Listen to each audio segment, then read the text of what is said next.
First, watch out. Look at this. Upton pops it up. Left side, Elvis Andrus is backpedaling. He is under it. He puts it away. The Texas Rangers have won a postseason series. The Texas Rangers are American League champions.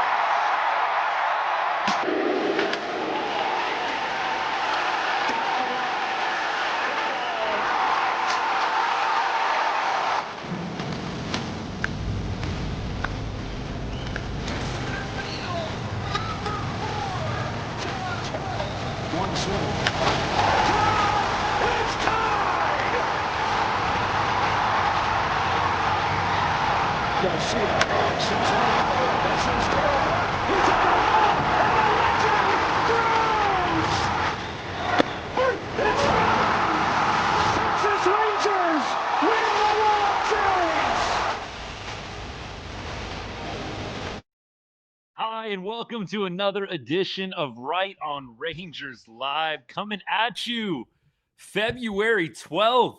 Pitchers and catchers officially have reported. First spring training game set for about a week and a half from now. I think next weekend, February 19th, 20th, getting closer and closer. Things heating up a little bit as the season approaches. We've got some news coming out of spring training camp today. Sebastian Walcott, got to talk that through. Of course, Jordan Montgomery a couple of days ago. He is going to be heading back to Arlington on a one-year deal, although recovering from injury. A lot to unpack. We're going to get through everything along with your questions, comments along the way. We'll talk about 26-man roster predictions. We'll kind of run through the lay of the land with you a little bit. What spots are available. We'll talk about, for sure, the bullpen. I put out a reel yesterday actually talking about Skip Schumacher's comments, closer role kind of between Robert Garcia and Chris Martin at this point. We'll definitely get into Castellanos news. Nick Castellanos going to be moving on from the Philadelphia Phillies. Some drama there, Beergate, if you will. I don't know if you heard anything about the Nick Castellanos story. Apparently brought an ice cold one into the clubhouse after getting benched from a game. You're going to have to read about it. I'll try and unpack it as best I can. We'll talk a little Nick Castellanos as well. But first of all, here at Right on Rangers, we cover everything Texas sports, but we put a big emphasis on the Rangers during the baseball season, which is approaching very, very quickly. And we will obviously be bringing you as much as we can throughout the rest of spring training, updates along the way. Thank you for choosing Right on Rangers for all of your Texas Rangers content.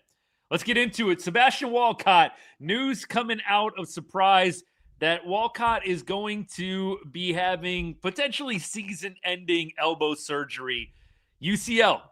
And this was actually an issue last year. I don't know how many of you remember arm fatigue was reported with Sebastian Walcott, Rangers' top prospect. And they did some things to try and mitigate that. I think they were hopeful that the offseason would allow for that elbow to rest, to recover, and just wasn't the case as Walcott got into camp. And obviously, disappointing. I don't think Walcott was going to be a contributor in 2026. I think it would have been a long shot. I was hopeful he maybe would have a Wyatt Langford-esque spring training, maybe force CY and Skip Schumacher's hand a little bit. You remember at the beginning of the 2024 season in spring training, Wyatt Langford was hitting some monster home runs. I think everyone had at least an idea that maybe he would make the big league roster, but it was uncertain at the time. And the nonstop raking in spring training of 2024 from Wyatt Langford got him a spot on the big league roster. I think it would have been a little bit more difficult. I think Walcott would have really had to have been crushing it all spring long to have gotten a spot. But at the same time, that's the magic of spring training. You would have at least liked to see him have the opportunity. Now it looks like Walcott is not going to be back until probably next year, 2027, right around this time. I think there's hope he might play again before the end of the year, but I don't really see the point. Why would you want to push Sebastian Walcott at this moment in time? Guy hasn't even played a major league game yet. I think you take it easy with him, and I think you make sure everything is all the way good with that elbow before pushing it.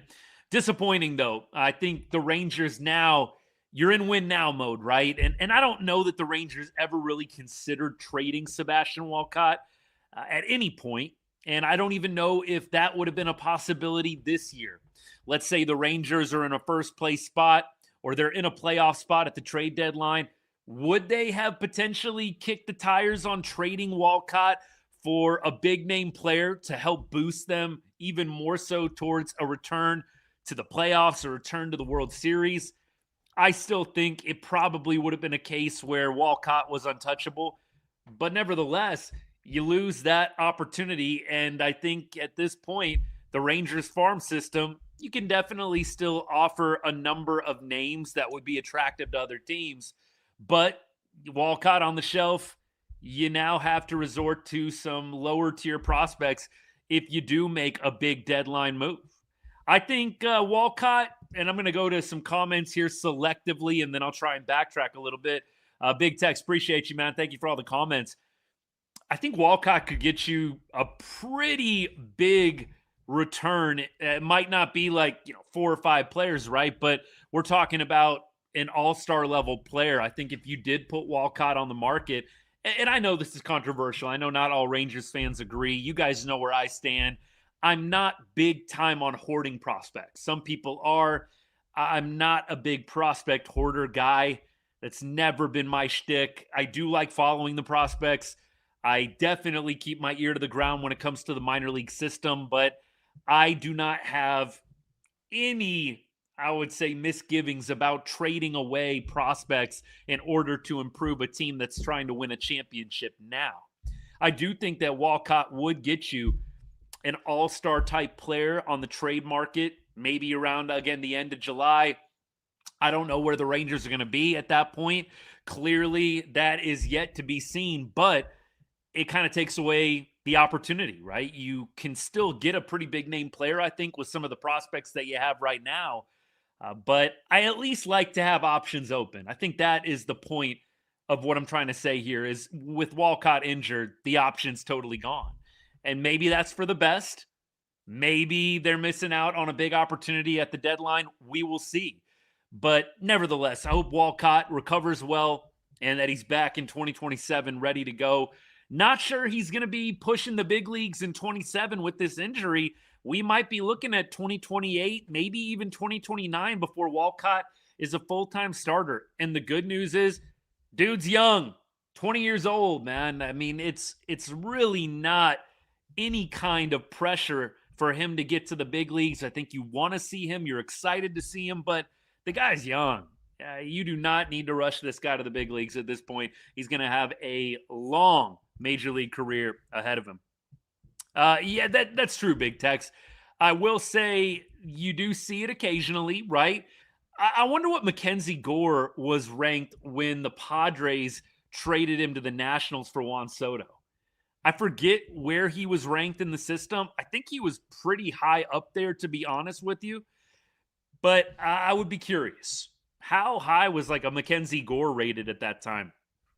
You definitely do see top prospects get traded. I think that is absolutely a possibility depending on where the club is at, especially at the deadline, all that kind of stuff. But now you don't have the option. You hope Walcott gets better and he comes back just as good, if not better, than what he was before the injury.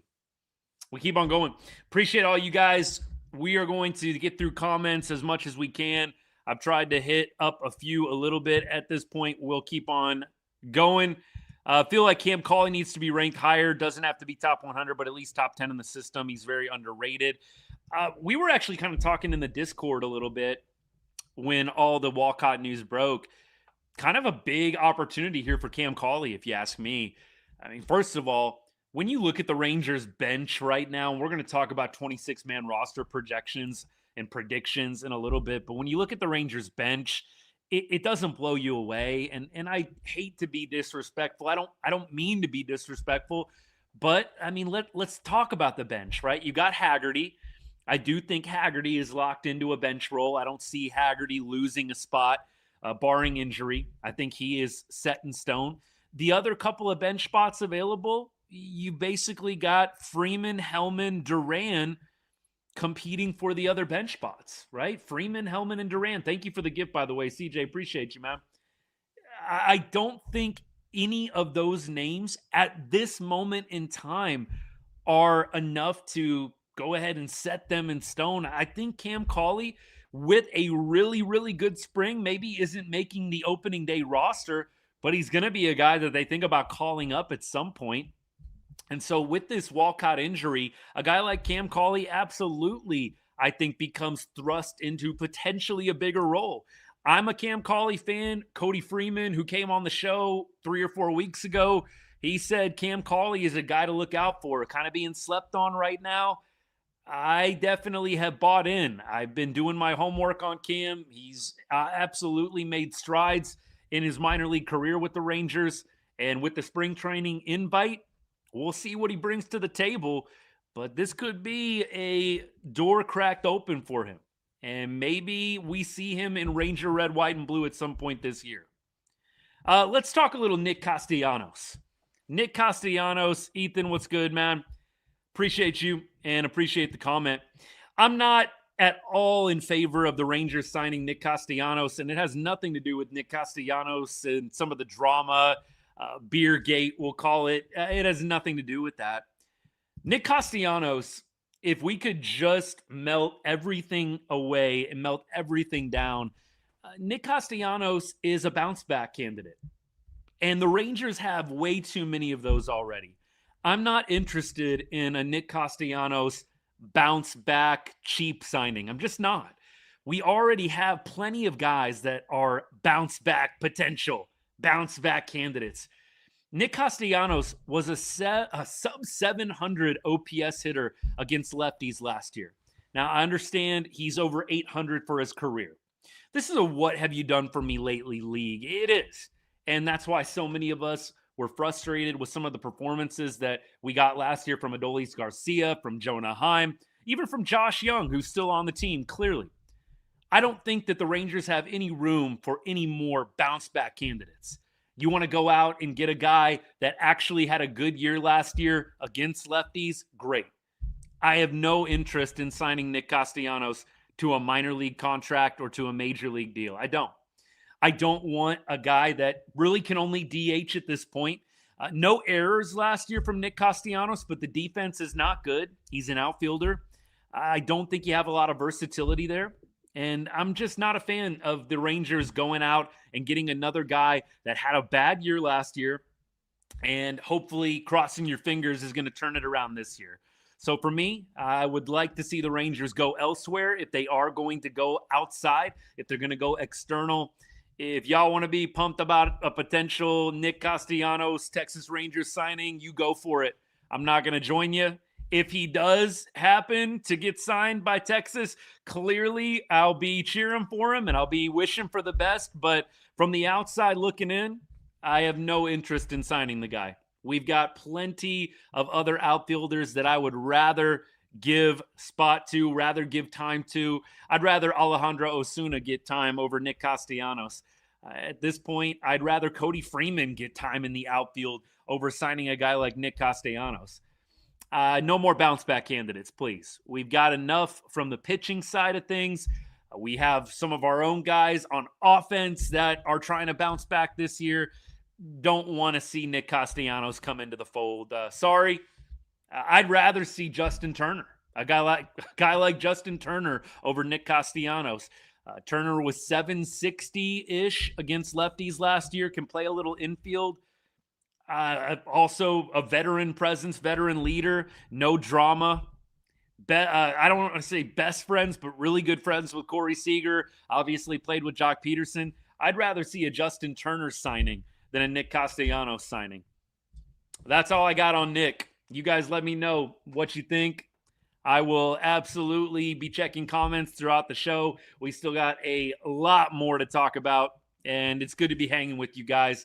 We're about 15 minutes in, planning on going about an hour if you're in Texas till about 8 o'clock or so.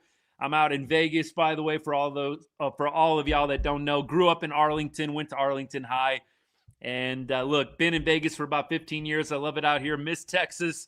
Always love getting back there, but enjoy being out on the West Coast. And I'm glad the Rangers are going to get to be coming to Vegas here in a couple of years when the A's finally get that stadium built. I'm excited about that for sure.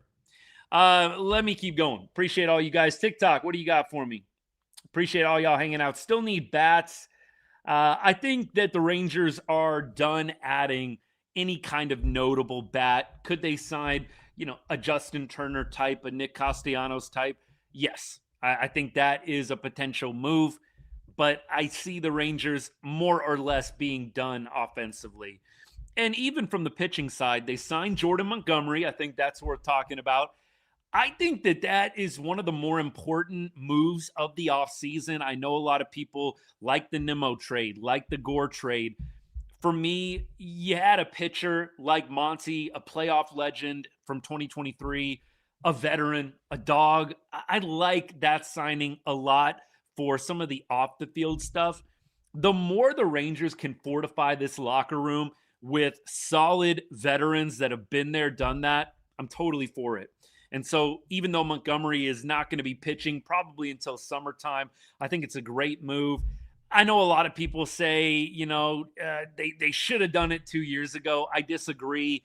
I think that the Rangers were wise to let go of Jordan Montgomery. Hindsight's 2020. But you look at the contract that he got from the Diamondbacks. I don't think that there should be any ill will here at all. And I don't think that you scoff at the Rangers 2 years ago letting Monty walk. I think it was totally the right thing to do. In fact, I put out a post probably 4 or 5 days ago. It was an Astros account that was posting about Josh Hader. I think it was like Sleeper Astros or something like that. And they were just commenting on Josh Hader's uncertainty going into the spring. Hader was injured last year. Definitely has had some good moments with the Astros, none of which have resulted in playoff glory in a World Series championship. But the Rangers could have given $100+ million to Josh Hader, and they didn't. And so sometimes you make the best move by not spending money, by not going out and getting the big name player. And I think the Rangers, in the case of Jordan Montgomery, were extremely wise to pass on the 2-year, whatever that was, $50 million. It was over 40, wasn't it? I thought it was pretty close to a $50 million deal. And Jordan Montgomery, of course, just did not work out in Arizona. You might remember it got a little nasty, right? The owner, the Diamondbacks owner, or was it the GM? One of the two basically came out and said it was one of the worst signings, going out and getting Jordan Montgomery. It just didn't work out, right? I think it was 1,000% the right decision to let Jordan Montgomery walk. And I think it is 1,000% the right decision to bring him back into the fold right now, coming off an injury. He's going to miss the first couple of months of the season, but just having him around, I think, is going to have a really strong impact. Of course, he's going to be right at home. He knows a lot of those guys from 2023. DeGrom was there in 23, Eovaldi, and a lot of the other players on the team are familiar with him. Also, some of the guys in the minor league system, no doubt. So Monty has connections there. I think that was a great move. One of the best signings, one of the best transactions of the offseason.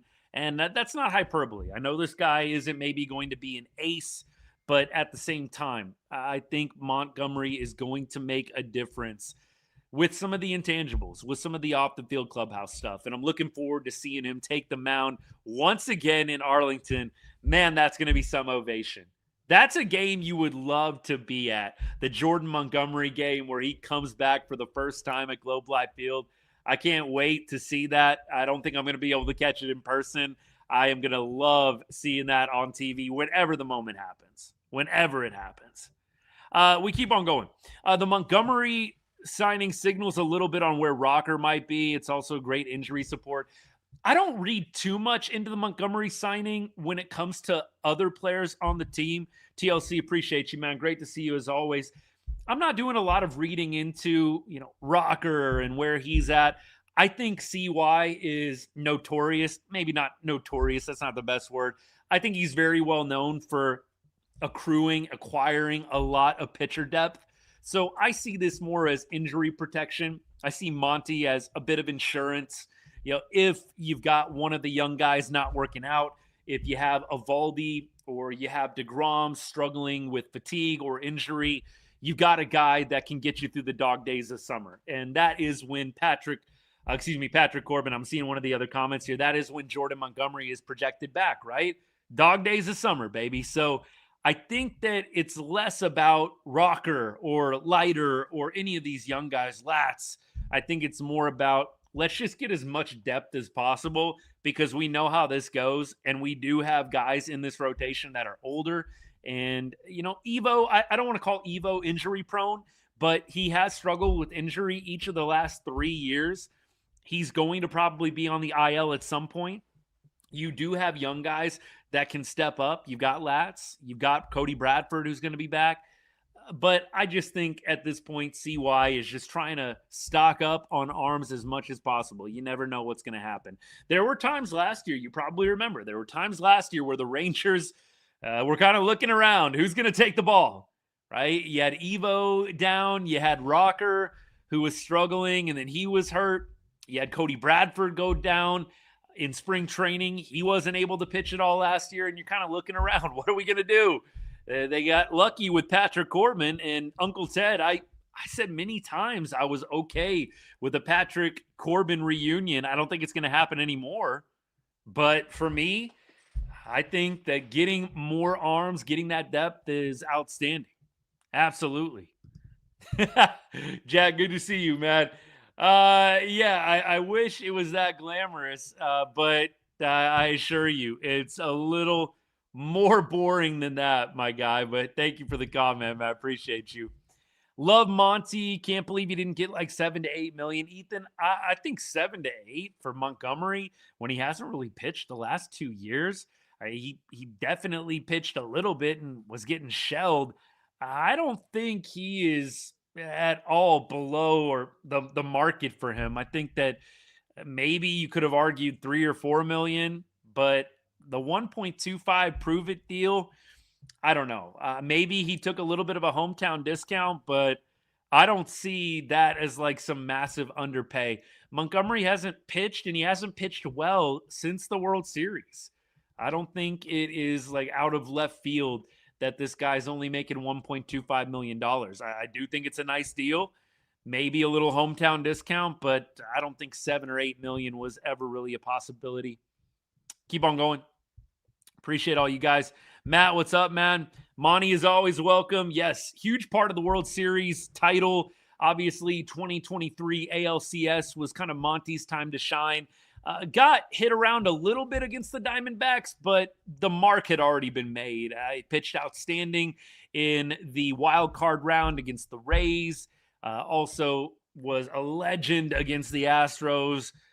Monty, always welcome here. Like I said, that ovation is going to be crazy when he pitches for the first time in Arlington. Very excited about that. All right, we keep rolling. Make sure to take care of Brandon Nimmo. Absolutely. Appreciate the follows, by the way. Thank you so much. JO2, love this hat. Lay, appreciate the follow. Thank you so much. Everybody that's followed on TikTok, on YouTube, on X, if you're hanging out, thank you so much. This is what we do just about every week, and I think during spring training, I'll probably try and go live maybe after some of the late afternoon, evening games. There's a few evening games in spring.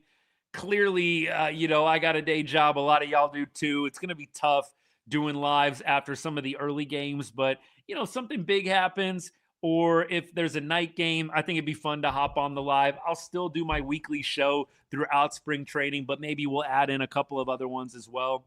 Teflon, what's good? Good to see you, brother. Good to see you. Happy spring training. Walcott injury, Garrett, I wouldn't say it's devastating. Appreciate the comment, my guy. Good to see you. The Walcott injury sucks. It's not great. It's bad news, but I wouldn't say devastating. Devastating is losing one of the major league starters right now. That would be devastating, especially one of the top players. I'm not even going to put it out into the universe and speak it out loud. Devastating is losing a guy that you planned on actually playing meaningful innings for you in 2026. Walcott It sucks. It kind of puts a little bit of a speed bump in his progression. Now you're probably not seeing him till maybe 2028 at this point, maybe late 2027. It's just terrible, but devastating. Yeah, for me, I'm not there quite yet. Not there quite yet. Who gets the fifth rotation spot, in my opinion? Right now, it has to depend on the results in spring. I think they're probably going to end up going with Lats, but if Rocker comes out and kills it in spring training, I think it's open. I think it's very flexible. And Cody Bradford is going to be back too. There are just so many different tangents this could go on depending on the spring training performances, depending on health. So for me, I think it's going to be Lats, but I could see somebody else sneaking in with a really, really good spring. And that's the fun of spring training, right? Like that's the joy of it to me. You can see and you can think about what a guy might be like, but then they start playing the games and now you've got a whole different picture. And that could happen with this Rangers rotation in that fifth spot. You could see Lats come out slow, Rocker light it on fire, Cody Bradford come on strong. You just don't know.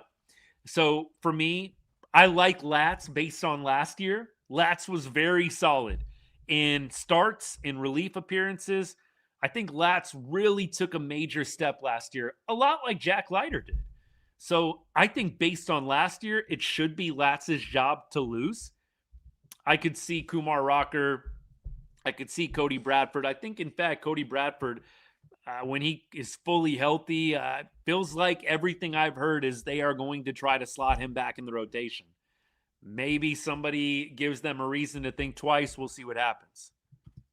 Yeah, Jordan Alvarez, he had fits against Jordan Montgomery. I think Monty struck out Jordan 3 times. Was it in one game?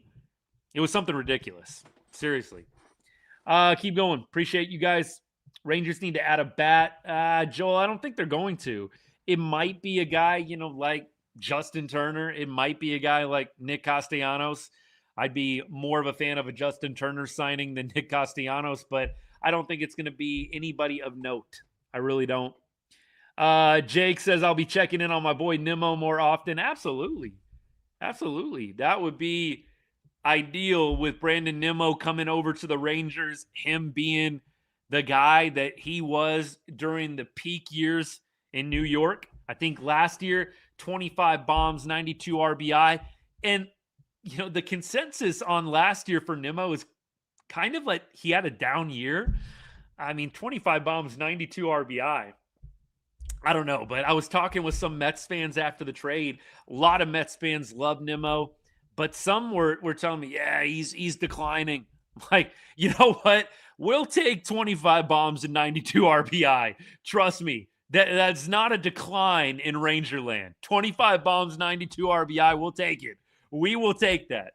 I don't think you quite checked the box scores of some of our games last year. We'll take 25 bombs and 92 ribbies. 1,000%.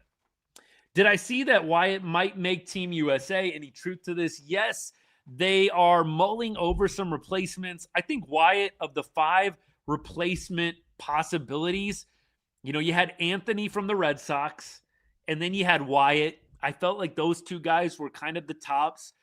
You had, is it Stowers, I believe? I think he was another one from Miami. He was an all-star last year. So there's a few guys in the mix, I think. But I think Wyatt and Anthony from the Red Sox, absolutely kind of in their own class. So maybe Wyatt will get an opportunity. I don't know if that's good or bad development-wise, but entertainment-wise, I would love to see it. You just kind of hope if Wyatt does go play that he actually gets playing time. That to me has got to be a must. It has to happen. If you have Wyatt Langford just sitting the bench at the WBC, I don't know how healthy that is for his 2026 season. So if he is going to go and play, I'd love for it to be in a role where he is getting consistent at bats, right? And it would seem like if he is going to replace a Corbin Carroll, who, by the way, that is the guy. Sorry, got a bug flying around here. that is the guy that is getting replaced, right? Corbin Carroll, little injury issue. So as long as Wyatt is getting consistent reps, I'm good with it. I think Nimmo is fine right now. The 5-year deal just felt like it was going to go downhill soon. Yeah, I think that's where the Rangers were at with Marcus Semien too. Marcus Semien has 3 years, $72 million left on his deal. I think the Rangers and the Mets probably felt like similar positions. Although, give me Nimmo over Marcus Semien at this point. And I really do like Marcus Semien a lot. Heart and hustle guy. Always going to be a legend for 2023. Gold Glover. But give me Nimmo at this point over what Semien was bringing the last 2 seasons. I do think the 5-year deal maybe makes you a little leery, but look, the Rangers, they have the capability. If things go downhill, they can trade the Nimmo deal. They can trade a lot of the guys that they have. I don't want to talk about that. I think it is a real possibility, if I'm just being honest with y'all. I think if the Rangers look up in the standings at the end of July and they're not in a playoff spot, I think you could see a number of guys getting moved.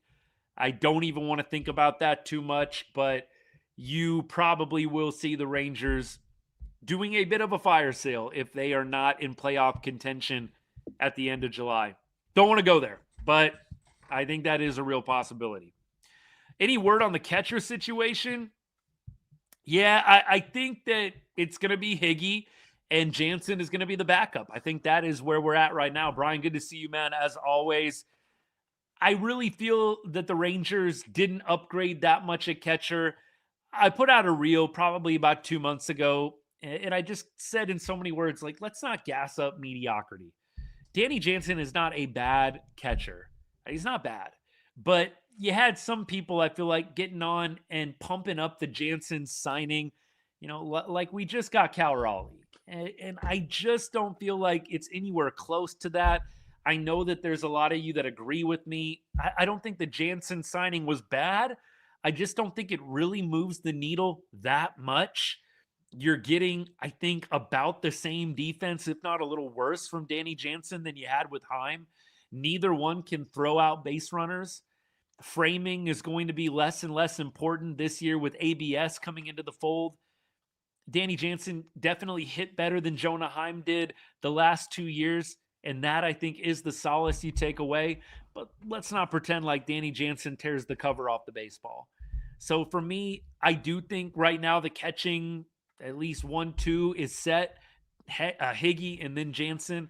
I think you're going to have some of the guys in the farm really step up if you're looking for a new full-time catcher, right? And the Rangers, clearly, they have a couple of guys in the system right now that are interesting, but no one that really, really feels close to being the major league starter.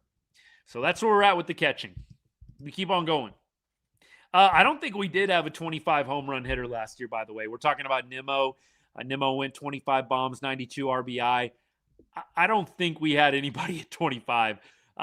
Wyatt was close. I think Seager was up there, but I don't think anybody hit 25 last year. I'm almost 100% on that. It is going to be weird seeing Mike Maddox with the Angels. Totally agree with that. Hey, Ultra, good to see you, brother. Good to see you. Yeah, looking forward to spring, too. We're not going to be live after every spring training game, y'all. Look, you know I'm a diehard. I'm not on that level yet. Now, if this becomes a full-time gig for me, you might see me on that level, right? I might get there one day. But for right now, we're going to save the lives for our once a week, and we'll also go live here and there, maybe after a big game or maybe after a night game. They do a few of those during spring training. It's going to be fun. It's going to be great. Almost our favorite time of year, Tex-Backs, 100%. Catching position got a tad better, addition by subtraction. Aiden, I do agree with you on that. I'm not going to say, it was a lateral move. I do think the catching got better. I just don't think it moves the needle very much. I think Jansen, it's a small, maybe centimeter or two over, but it's not much. I think you are going to see a little bit better offense from Jansen, but I think the defense is going to frustrate a lot of us. I don't think the Rangers are going to have fixed the base running issue. at least defensively, right? I think they might be a little bit more active on the base pass when they're on offense.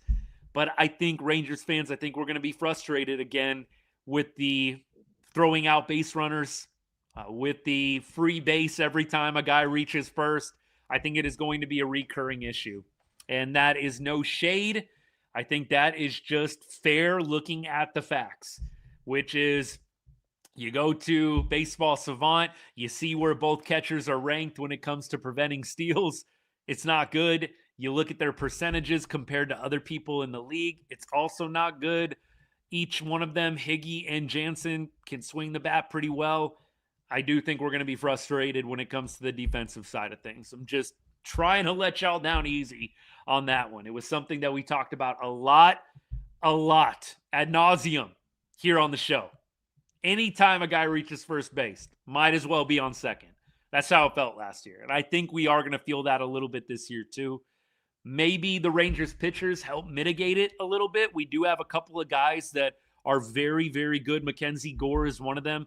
Very good at keeping runners close. But then you have some other guys that need to get better, getting a little bit quicker to the plate when you've got guys on base, managing the base runners a little bit more, keeping them honest. But at the end of the day, the catchers, they've got to get better throwing runners out. And maybe they made some improvements. We shall see. Keep on going. Keep on rolling. Appreciate you guys. Thank you for all the comments. Thoughts on Gore? Ian, what's good, man? Yeah, look, I love the Mackenzie Gore trade. I think you've got to keep it in perspective. Mackenzie Gore is a guy that's only going to pitch for you every 5 games, right? So it's impactful. I love going all in and trading some prospects and getting a big name player like Gore. And obviously it's not a rental. You've got him for a year and a half, more than that, 2 years. But I guess technically speaking, yeah, end of 2027, November, whatever, pretty close. So I like the Gore move a lot. I think Mackenzie Gore is one of the most elite pitchers when it comes to swing and miss. That's huge. And you look at the numbers, absolutely back up what I'm saying. I think, you can't overblow it. This puts the Rangers, as a top contender for the World Series. I wouldn't quite say that. Maybe had they gone out and gotten another bat, I'd have felt differently. But it's hard when a guy only pitches once every 5 days to crown a trade like that as putting you in the driver's seat for a World Series. That being said, I do think that getting Mackenzie Gore as your number 3, you make it to October, you got DeGrom, you got Evo, you got Gore, and then, game 4, maybe a Jack Leiter or someone else. We'll see how the season goes. I think you'll roll with that. I would put that 1-2-3 punch up against any 1-2-3 punch in the league. Maybe collectively, the depth, you can argue other teams, the Mariners. I don't know. For me, 1-2-3, I don't feel any more confident than I do with DeGrom, Evo, and Gore back to back to back. I would love to hear who has a better 1-2-3 punch than that. The Dodgers are probably up there, but I'll still take DeGrom, Evo, and Gore over Ohtani and Snell and Yamamoto. I will. I'll argue that. Give me DeGrom, give me Evo, those 2 guys, especially over Ohtani and Glasnow and Yamamoto. That's where I'm at. I know Dodgers fans are going to fight me on it. I know there's going to be other people talking about Crochet in Boston and Ranger Suarez. For me, I'm sticking to my guns here. Again, DeGrom, Evo, and now you throw in Gore. Best 1-2-3 punch. We keep on going. I think the Mariners with Wu, Gilbert, and Kirby are the only comp for our top 3. I like those 3 guys a lot. I think the Mariners have some really good pitchers, and they've got one of the best rotations in the league in terms of all-around overall depth. They just haven't quite gotten it done at the highest of levels like Evo has. Like DeGrom has. DeGrom hasn't really gotten a big-time shot in October. The Mets, he's had a couple of runs, and look, he's pitched well in playoff games. But you'd love to see DeGrom have an opportunity before he hangs it up to really make a deep run in October. I just give the nod to them from playoff experience alone. Hard to, get too upset if somebody wants to go Dodgers, but Yamamoto clearly had an epic run in the World Series last year. Ohtani and Glasnow felt kind of hittable to me in the playoffs last year. I'd love to see the numbers on them, but I don't know. I think going up against DeGrom, Evo 1-2, a little bit more fear there, a little bit more worry there than going up against Ohtani and then Glasnow. That's just me. I know we might be splitting hairs at some point. What about our second base problem? Yeah, I think that is probably the weakest spot right now.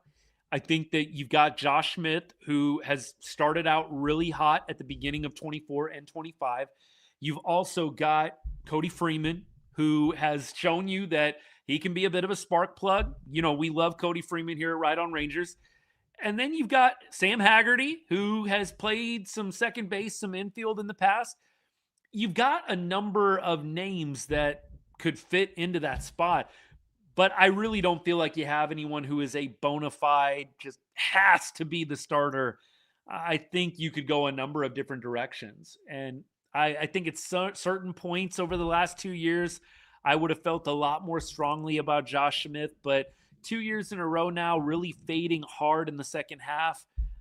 Josh H. Smith is a guy that I think has the potential to be a all-star level second baseman. I really do. If he can continue what he does in the first half and bring it into the second half, I mean, you look at what he did in 2024, it's a possibility. But for me, I would love to see the Rangers keep an open mind. I think you've got some potential external ads you could do. Again, if you're in a playoff spot in July, you're looking around the league, there may be some guys available. You all know I was a big advocate of the Rangers going out and getting a guy like Bo Bichette. I think Bo was overpriced for Texas, and it was never going to work out from that perspective alone. But I would have loved for the Rangers to have gone out and gotten a bona fide second base starter. And I know Bo has mainly played on the left side of the infield, and he's going to play third base for the Mets. But I think he was open to playing second base. It would have been great to have gone out and really solidified that spot in the wake of Marcus Semien getting traded. But I think that the Rangers will look to roll with who they have. Josh Smith will probably get the first crack at it. I will be a little shocked if he doesn't come out of camp as the starter. He would have to really scuffle through his time in Surprise while Cody Freeman and some of the other guys just rocket forward. Don't want to not mention Mike Hellman. He could be an option too. Let's go ahead and let's talk this through. No Little Rascals references. I'll try. Look, we were never big fans of the Little Rascals moniker here, Right on Rangers. I don't want to say it was hater level, but I just didn't love it. I mean, look, these are guys who are, Mike Hellman, in his case, close to 30. Like, Haggerty's up. I know Haggerty wasn't really in the Little Rascals. It just wasn't my thing, but I know some of y'all loved it. So if you love it, you do you. But for me, when you look at the Rangers bench, you've got Haggerty, Swaggerty as we like to call him. You've got Swaggerty, and you've got two open spots. It could be Duran. I think it will probably be Duran as a second guy. And then you've got that third spot, Freeman, Hellman. I don't think any of those guys are just knock your socks off. You've got to have them on the team no matter what. I think the Rangers bench right now, Haggerty to me is a guy I think you have to employ against left-handed pitching. He had an 800 plus OPS against lefties last year. I think we kind of forget about Sam a little bit because he was hurt. He had the ankle injury at the end of 2025. Really wasn't a factor in the last couple of months of the season. Swaggerty had an 800 plus OPS against lefties last year when he played. So I think the Rangers need to continue to give him time against lefties. I think he's going to be a great guy that you can platoon. Josh Smith at second base, you can sit him down and you could have Haggerty play second. Haggerty is an infielder and outfielder. Ironically, Mike Hellman struggled against lefties last year. Cody Freeman's numbers against lefties last year were not awesome. And it was a small sample size. There's room for improvement, clearly. And by no means are we cornering any of those guys into they're just not good against lefties. I don't believe that for a second. But you do look at the numbers, you look at the opportunities they were given, and neither player, Freeman or Hellman, really killed it against lefties. Haggerty is about the only bench guy the Rangers have right now that really legitimately hit lefties well. Duran did not hit lefties well either. It was a tough watch in 2025 for Ezekiel Duran versus lefties. And so I do think the Rangers would be wise to improve and have another guy beyond Haggerty that can hit lefties well. That's why I was a Justin Turner advocate for the Rangers signing him. JT had a 760 OPS against lefties last year. Solid veteran presence. Good friends with Corey Seager. Played with Jock Peterson during his time with the Dodgers. Also, didn't have a bad year last year for the Cubs. Had some big moments. Hit some big homers. I like Justin Turner a lot as a player. Just a kind of a grinder, hard-nosed player. I think that they would be wise to add and upgrade their ability to hit the lefties. I don't know that they're going to do it. Cam Cauley is the other guy that I threw out there. We talked about Cam earlier in the show. Cam, I believe, was 925 OPS last year against lefties and about 100-plus plate appearances. So definitely a legitimate sample size, and clearly that's double-A pitching. We're not saying he is going to turn into a lefty crusher at the major league level tomorrow, but that is a guy who could give you a little bit of spark perhaps against lefties later on in the season, a right-handed bat that can play the infield. Cody Freeman told us he thinks we're going to see Cam Cauley up on the big league roster this year. We'll see what happens. I do think right now, though, it's got to be Swaggerty in the lineup against lefties. I don't see any other alternative. He needs to get the first crack at lefties. I do think Josh Smith, you should platoon him. I don't think he needs to be every day. Josh Smith was very bad against lefties last year. I would love to see them go Smith, Haggerty in that platoon spot. And then you're a little bit open-minded with the DH. I don't know that you're going to have Jock Peterson DH every day. Jock was a tough watch against lefties last year as well. He was a tough watch against righties. I don't know if their plan is to go into the season playing Jock Peterson as the everyday DH, but I don't want to see that. The Rangers just have to have better right-handed options when a team throws a lefty starter. 2 years in a row now, you've seen opposing teams just load up in various series lefty starters against the Rangers. You would like to see the Rangers do something to throw a little bit of a speed bump into those plans, man. I think the book is kind of out. Josh Young, I think, is another guy just to kind of put a bow on at least this conversation. Josh Young crushed lefties in 2023.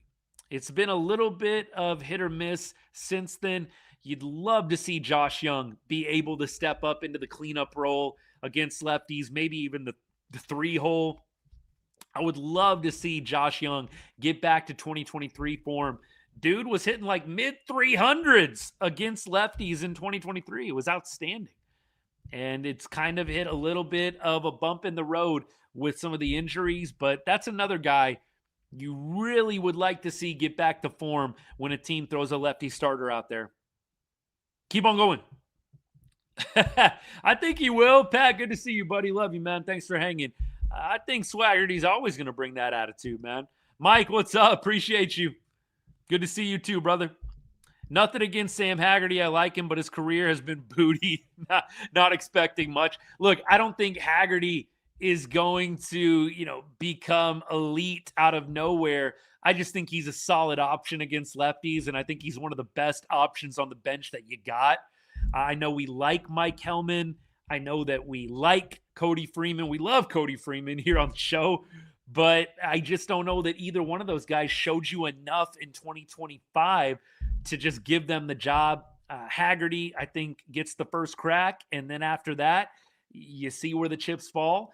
Clearly, the spring can change that depending on how each of those players does and performs. We'll see what happens. We keep going. Dodgers three-peat incoming. You might be right on that one, Gerardo. You might be right. It's not going to shock me if the Dodgers three-peat. Clearly, I don't want to see that. Absolutely do not want to see that. But Is it going to surprise me if the Dodgers are back in the World Series again? No, not at all. Big Game James, what's good? Mariners for a third season in a row will have no starting left-handers on the mound. I'll take all your righties, though, Big Game James. I'll take who the Mariners are throwing. Lefties or not, man, y'all have got a rotation.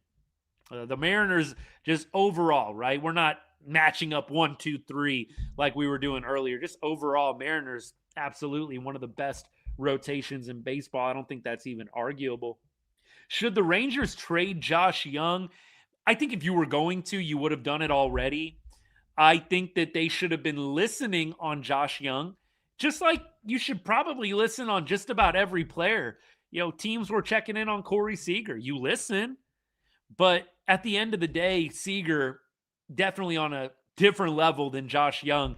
I think you could have traded Josh Young and maybe improved in another area and then had third base filled either through free agency. You could have signed Bo Bichette. You could have done a number of different things. It wasn't meant to be.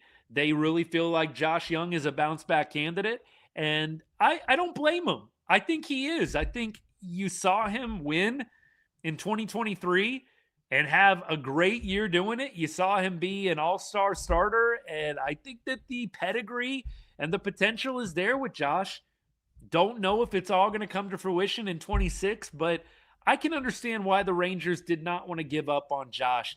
First round pick several years ago, 2023 All-Star Game starter, won the World Series for you, and had a really good playoff run too. I mean, you look at Josh Young's numbers in the 23 playoffs, dude was hitting home runs and dude was hitting the ball well.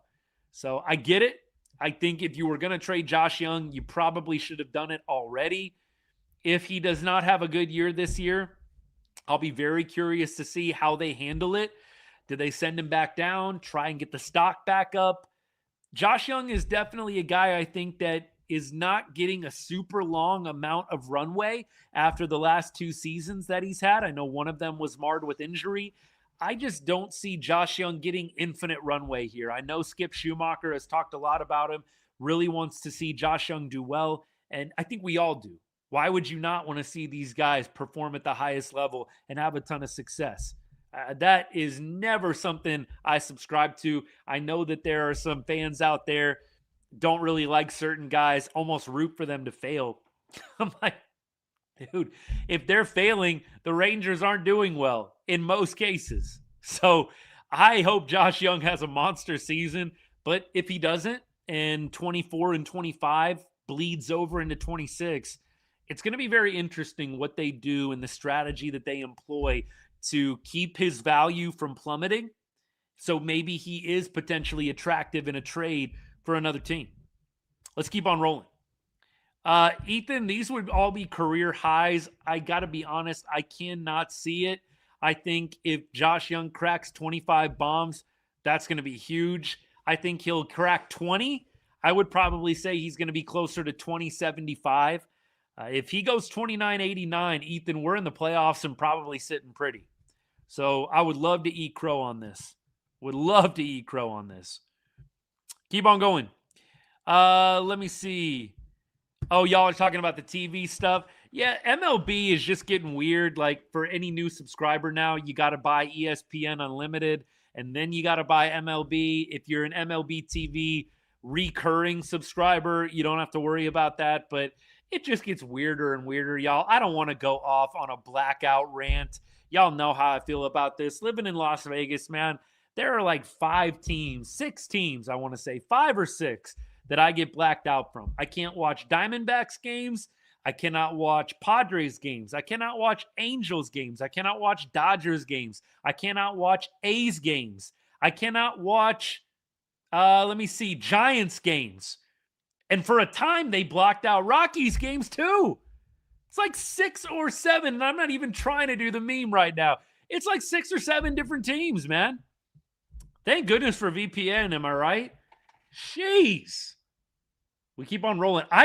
Chris, I want to say you're paying close to $200. I forget what it was. I don't know if y'all know. What is MLB TV if you got to sign up for the ESPN and MLB combined? Are you paying $200? Is that what it is now? Jeez. Who do I prefer at second? AJ, what's good, man? I think right now you roll with Josh Smith. I'd like to see a Smith-Haggerty platoon. I don't know how good the Rangers feel about Haggerty at second base. We know he can play it. We know he played a lot of outfield last year. I'm not feeling awesome about Josh Smith against lefties. I think the Rangers are going to try to have him every day as an everyday guy. I'm sure he'll get spelled here and there, but I can't say I'm feeling awesome about Josh H. Smith at an everyday level. I like him against righties. I think it would actually probably be wise for Josh to take a seat against lefties occasionally. It'll help keep him fresh. I want to say the OPS was in the 500s against lefties last year for Josh Smith. There's just a lot of guys that really have so much to prove this year. Doesn't mean that they can't do it. Doesn't mean it's not possible, but the jury's out on a lot of guys. As Jake said from John Boy, there's a lot of question marks. You go up and down the roster. There's a lot of question marks with this team. Here we go. ESPN is monthly, but they said on Twitter you can cancel the ESPN trial within a week and still keep MLB TV, but next year that goes away. Jeez. All right. $310? My goodness. That is so true. Yeah, you're not missing much if the Rockies get blacked out. You're really not missing too much. That is a fair point. 1,000%. 1,000%. Should we talk closer real quick to end the show? Should we talk closer real quick? By the way, Andrew, what's good, man? Do I think the Rangers should extend Gore? I think, Andrew, by the way, sorry for missing comments if you have commented a while back. I got to keep getting better and better when it comes to Instagram. Long story short, there's multiple tabs open. I got the phone open. So y'all bear with me. It's a one-man show right now. Maybe when we get a little bit bigger, we can broaden our horizons here a little bit. I can have some people help me out. But, that's the dream one day. But to answer your question, Andrew, appreciate the comment, man. Thank you for supporting the show. I think that they're going to have to see what Mackenzie Gore looks like. Mackenzie Gore is going to be very highly sought after in free agency. He's a guy that gets a ton of swing and miss. There's a lot of potential there with Gore. I would be really, really surprised if the Rangers are able to extend him.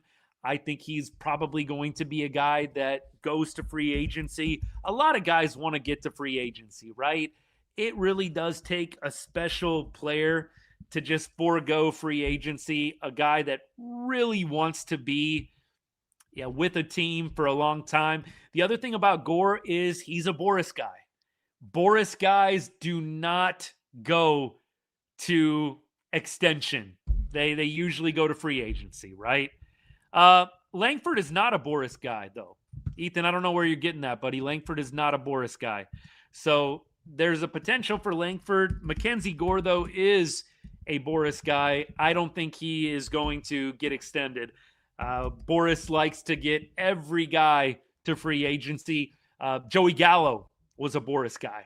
And look at what happened with Joey Gallo. The Rangers offered him an extension, and it didn't end up working out. He decided to decline it, and he went to New York after getting traded, and it all went downhill from there. So Wyatt Langford, not represented by Boris. He has an opportunity to potentially get extended, but Mackenzie Gore, I'm going to be shocked. Langford is not represented by Boris, y'all. I'm looking it up right now. Definitely not represented by Boris. He's represented by like AIG or something weird. So I don't know.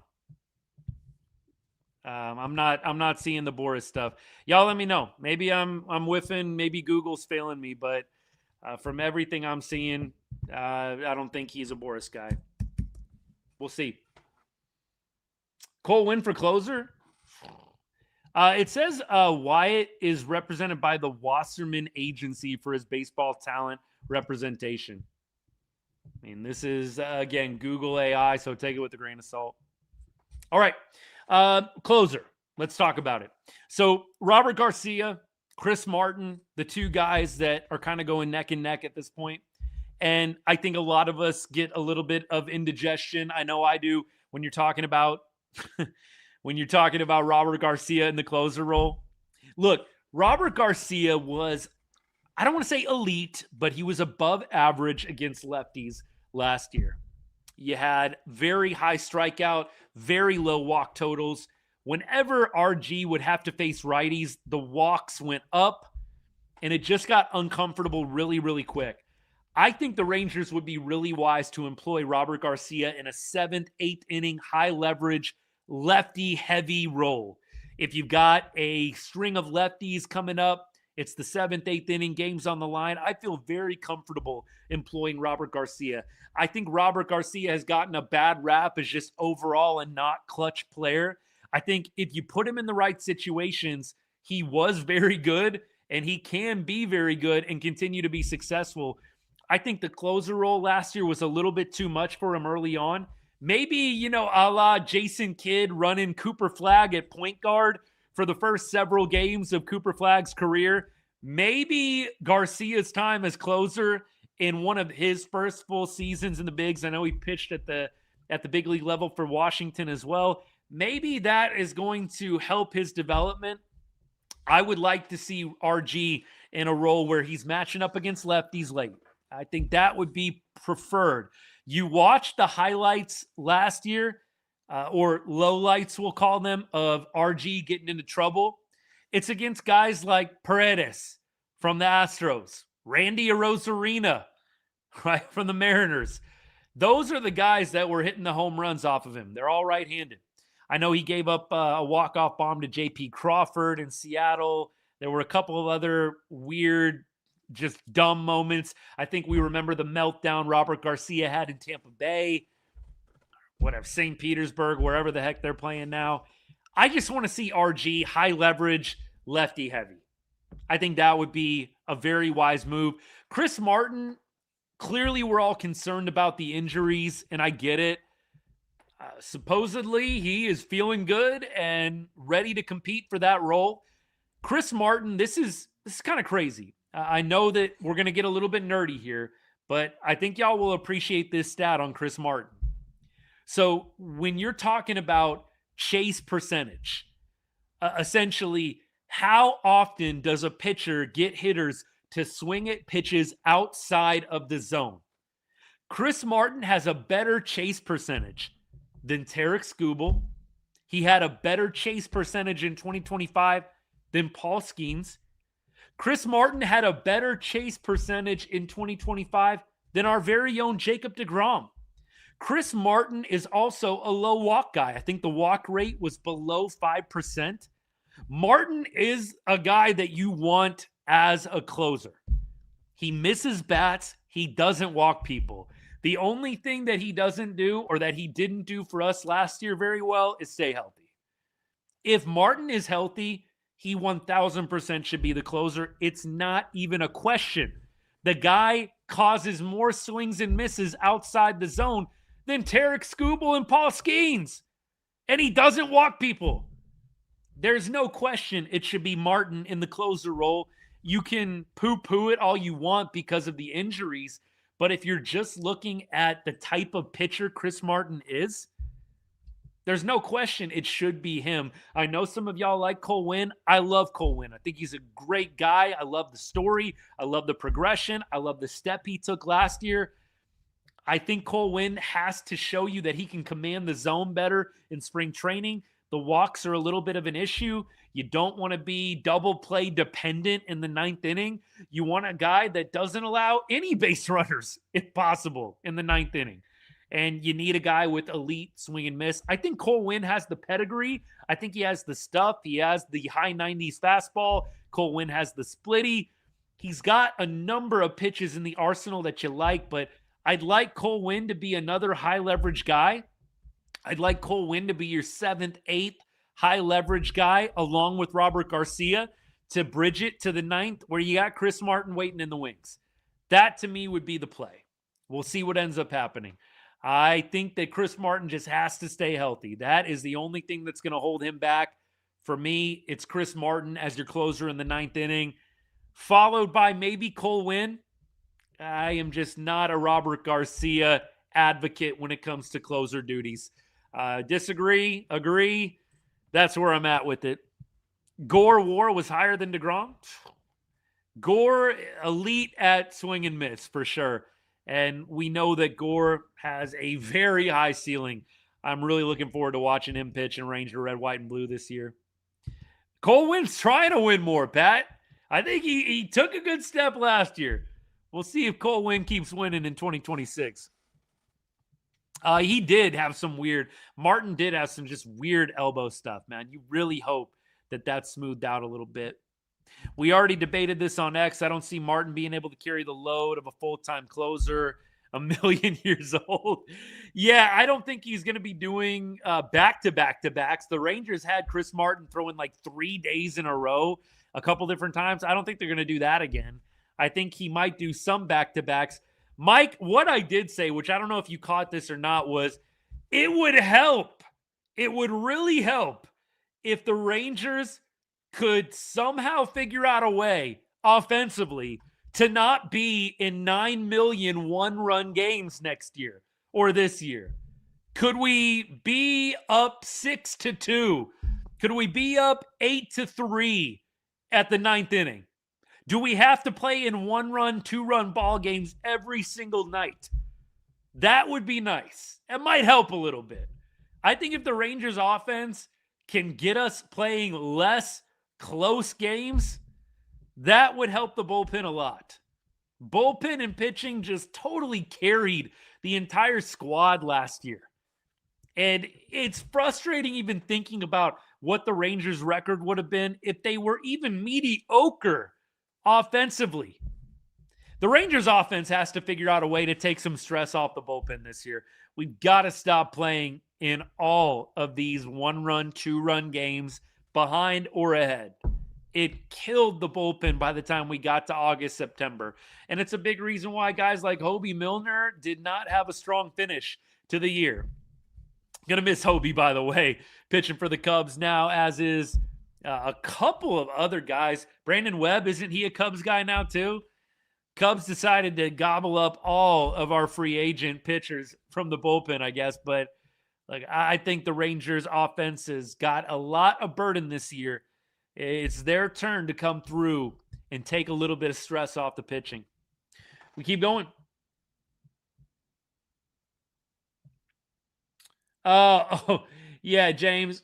Tons of haters, man. There's always haters. That's all right. That's how you know you're getting places. That's what they tell me, at least. Welcome back, Montgomery. Jacob Webb, Brandon Webb throwback. My bad. Cody, yeah, Jacob Webb, Brandon Webb was Diamondbacks, yeah? My bad on that. My bad. Diamondbacks, right? Brandon Webb, man, he had some crazy years for Arizona. Crazy. Jacob Webb, I stand corrected. Appreciate that, brother. Investigate 2023, please. I said this last year. There's probably an Astros fan if I had to guess. I said this last year. It's so ironic to me that Astros fans say to investigate anything. Like, do I need to say more? Jeez. Do you? Appreciate all you guys. Where are we at? Did I catch up with everything? I tried. I tried my best. Appreciate all y'all hanging out. We are going to close things up for tonight. I'll check comments here and there along the way. Hey, look, as we ramp up for the season, I know y'all have heard me talk about the Discord a couple of different times. One of the only things I've monetized on the channel, $2.99 a month, gets you access to our Ride on Rangers exclusive Discord channel. Would love for you to be a part of the community. It's a great group of people. If you love the content that we're making here at Ride on Rangers, you love the shows, you love what we're doing, I would love for you to consider taking that next step, supporting the show in an even bigger way than watching, commenting, liking. Consider a subscription, $2.99 a month on YouTube, on TikTok. You do it, you get into the Discord immediately after the show is over. We'll DM and we'll get you right in. You won't regret it. Well worth it. Obviously, no pressure either way. I'm always appreciative and grateful for all the ways you guys support the show. But if you're interested, would love for you to consider that. We are going to be ramping up more and more as baseball season gets closer and closer. I'm so excited for this year. I think we're all ready to get the bad taste out of our mouths from 24 and 25, missing the playoffs. Rangers are on a good, I think a positive run right now with some of the moves they're making. doing some addition by subtraction, new manager. I think you've got some fresh air going through the building, and we'll see how the spring goes. It's always an exciting time to see who pops. You see some guys who kind of fade a little bit, and things just become clearer and clearer. So as games start heating up, the channel will start heating up as well. Make sure you got those notifications on. Don't want to miss anything. And again, so grateful for all the support you guys give to the show. I know Diaz is a guy that a lot of people throw out there, Mike. I know that like even, Quantrill was getting a lot of traction. Like this guy could be the 5th starter. Maybe. I feel like Diaz last year, it was so poor. The advanced stats were not great. He would really have to just have an electric February and March for you to feel good about him stepping back into a closer role. We'll see what happens, but I'm not on the Diaz train quite yet. Got to see him pitch in the spring. We'll see what happens with that. By the way, did Coulombe sign with anybody yet? Let me look up Danny Coulombe. I know Maton. A couple of y'all are talking about Maton. I know that he signed with somebody. Right now, he is a free agent still. I am really surprised Danny Coulombe is still a free agent. That is wild to me. He was pretty good for us at times last year. I really felt like he was going to be a guy that a lot of teams were after. Little odd that he's still not in the mix. Hey, Lulu, appreciate this. Thank you so much for becoming a member on YouTube. Shoot, that is awesome. Thank you. Very generous of you. We got to find a way to get you in the Discord. I'm going to drop my email in the chat, Lulu. Email me, please, if you would, and I will get you into the Discord. YouTube still doesn't have DM stuff, but Lulu, if you email me, Austin@rightonrangers.com, put that right in the chat for you. Email me, Lulu. I'll get you into the Discord right away. Thank you so much for becoming a member. Really means a lot. Very generous of you. Appreciate the support. Thank you. Let me see. Anything else? Anything else? Nice cap. Oh, yeah. This is one of my favorites. This is like my all-time favorite. I know y'all on YouTube can't see it very well. This is one of my all-time favorite hats. The old school tee. You can't beat it. You cannot beat this cap, man. So, yeah, this is definitely a huge upgrade to my collection. I feel like I wear this one like all the time. Not even going to lie. Keep on going. All right, y'all. Whew. We have had quite the show. I have loved every minute of it. Loved hanging out with you guys as always. Baseball is around the corner. It's getting closer. Here we go. Spring training starts. Games start in about a week. I think the 19th and 20th are the first games where you got some, some WBC scrimmaging and all that kind of stuff going on. It's going to be good stuff. We won't be live after every spring training game, but we will definitely up our lives a little bit. Right now, we're going once a week. Every Thursday is when I go live.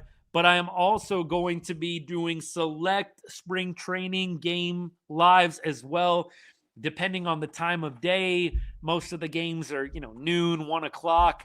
Depending on the time of day, we will definitely go live and we will talk about some of the results of the Rangers spring training games.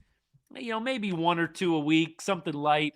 Like I said, we will try our best to pick and choose our spots to make sure that you guys are getting your fill of spring training action and analysis. And man, I just want to say thank you again for all the support you guys give the channel. We should have a couple of videos out to y'all before the end of the week. Like I said, continuing to heat up the discussion as the Rangers 26-man roster continues to fill out. Spots continue to become a little bit more clear. It's going to be good stuff. Thank you so much, guys. And all y'all that gave gifts on TikTok, I just want to say a special thank you to you. I'm going to have to go through the numbers after the show. Make sure I DM you guys. Thank you so much. Very generous of you. Thank you for everybody that followed. I really feel like this community just keeps getting better and better. The more we get on here, there's more and more good people joining, and I just am so grateful. All right. Look, not to overwhelm you with the sappiness, but seriously, This has been a wild 3-year ride, and it just keeps getting better and better. Thank you to all you, and I hope you guys have a great weekend ahead. We will be back next week. I'm sure you'll see us at some point. In the meantime, dropping some vids here and there. But y'all have a good weekend ahead. Enjoy the long weekend. And as I always say to end every show, God bless and go Rangers.